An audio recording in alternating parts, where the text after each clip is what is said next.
Greetings, YouTube. The Doctor is in. Dr. Urias Papers here, coming at you with another commentary on Dungeons and Dragons. And welcome back to the channel that brings power gaming to the next level. Today on the Doctor Spell Prognosis, we are talking about the 9th level spell, Meteor Swarm. We're giving this one an S. It's one of my favorite spells in the whole game. It's been around forever, and it's been one of the most devastating spells in the game forever as well. But first, don't forget to hit that subscribe button. If you like this video, hit the like button. If you have any questions or comments, please leave a question or comment. And don't forget to hit that notification bell. All right. Meteor Swarm is a 9th level spell used by sorcerers and wizards. It is one action, has a range of 1 mile. Can't see very much past a mile, and depending on what's in your way, you may not be able to see that far. But 1 mile is really far. Verbal and somatic components. It is a evocation spell. So blazing orbs of fire plummet to the ground at 4 different points you can see within range. Each creature in a 40-foot radius sphere centered on each point you choose must make a dexterity saving throw. The sphere spreads around corners. A creature takes 20d6 fire damage and 20d6 bludgeoning damage on a failed save, or half as much on a successful one, meaning it's taking a minimum of 20d6 damage, which is 70 points of damage on average. If it saves, if it fails, it's taking 140 points of damage. A creature in the area of more than 1 fiery burst is affected only once, so there's really no reason to overlap these unless you absolutely have to. The spell damages objects in the area and ignites flammable objects that are not being worn or carried, so the worn or carried objects still have immunity to being set on fire for some reason. But that is a point that is carried over continuously in almost all of these fire spells in 5th edition Dungeons & Dragons. It is what it is. However, objects will be damaged, so you could very easily destroy walls, carts, buildings, houses, you name it. You can destroy it. All right, so let's talk about some pros and cons. Pro, a range of a 1 mile. That is a long range for 4 different objects that do a ton of damage. Great against armies, great against fortifications. So there is that. It's 4 different objects with a 40-foot radius on each one. That's 80-foot diameter. So again, great against armies, great against cities, great against buildings, great against castles, fortifications, you name it.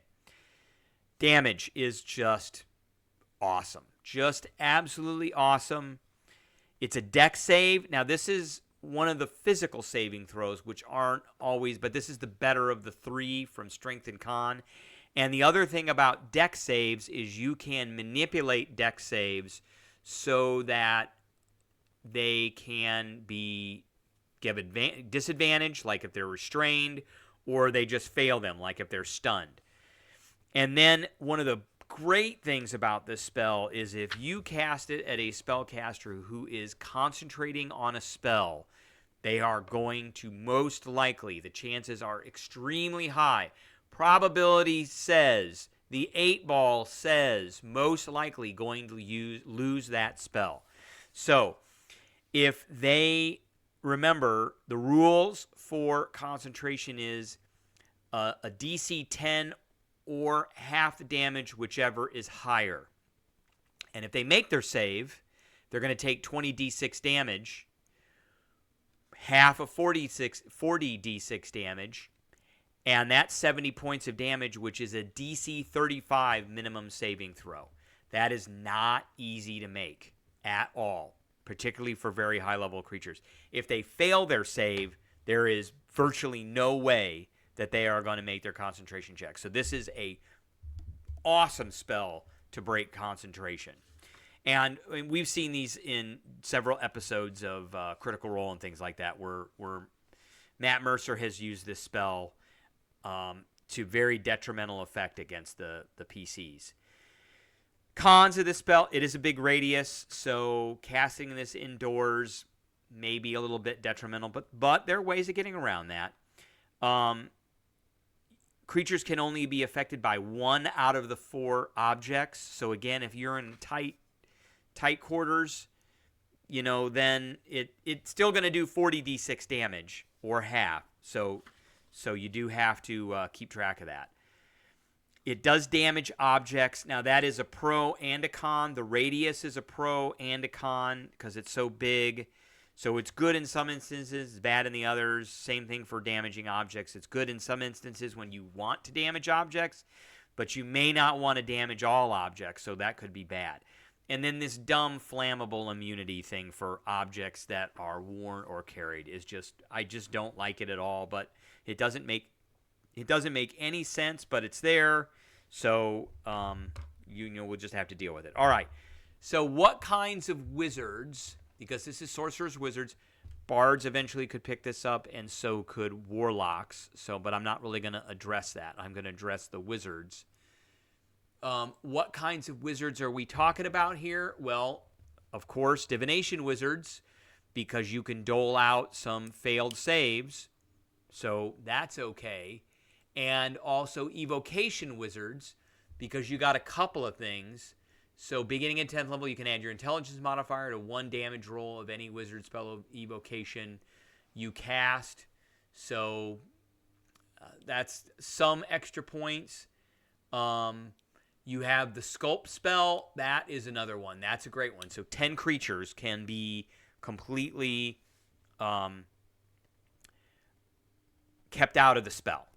So that is pretty awesome. For sorcerers, I like the wild magic, because there's some wild magic that happens, and you have the bend luck ability. So harmful spells of you, or your spell intensify, spell bombardment. So when you roll damage for a spell and roll the highest number possible on any dice, choose one of those dice and roll it again and add that roll to damage. So it's a little bit extra, but the big one is the bend luck, where you can subtract some off of a target's saving throw. In addition, with the sorcerer, we also get the ability to use some meta magics. So for those, some good meta magics are quicken spell, heighten spell for one thing, or empowered spell. These are all really good ones. So, you could probably roll up to 5 or 6 dice if you get 1s or 2s. Out of all of those dice, you're probably going to get a bunch of 1s, and you can re-roll those and increase the average damage.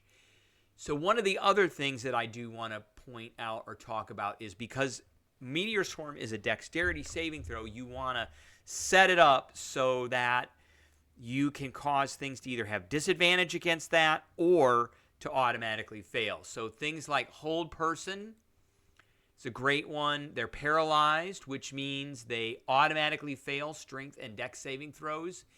Entangle is a good one, even though it's a strength saving throw. At this level, you can make those strength saving throws very hard. The restrained condition gives them disadvantage, and entangle affects a lot of creatures.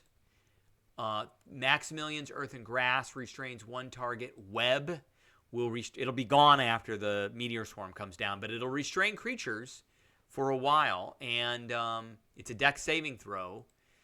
Black Tentacles, or Evard's Black Tentacles, again, is a dex saving throw, and they're restrained, and these don't really take damage, so have at it with the Meteor Swarm, and then everything that's in them has a disadvantage on that dex save. Watery Sphere, which will probably be gone after, and then it's restraining. And then we've got Hold Monster, Wrath of Nature, another good one with the vines and the roots that restrain. We've got Prismatic Spray and Flesh to Stone, which will restrain and eventually petrify. Or this one will restrain and eventually petrify if you hit with the right one. The Symbol of Stunning, Wisdom saving throw, or be stunned for 1 minute. And, of course, I think on this next page, we've got Power Word Stun. which will eventually come up. We got Whirlwind. There's Power Word Stun.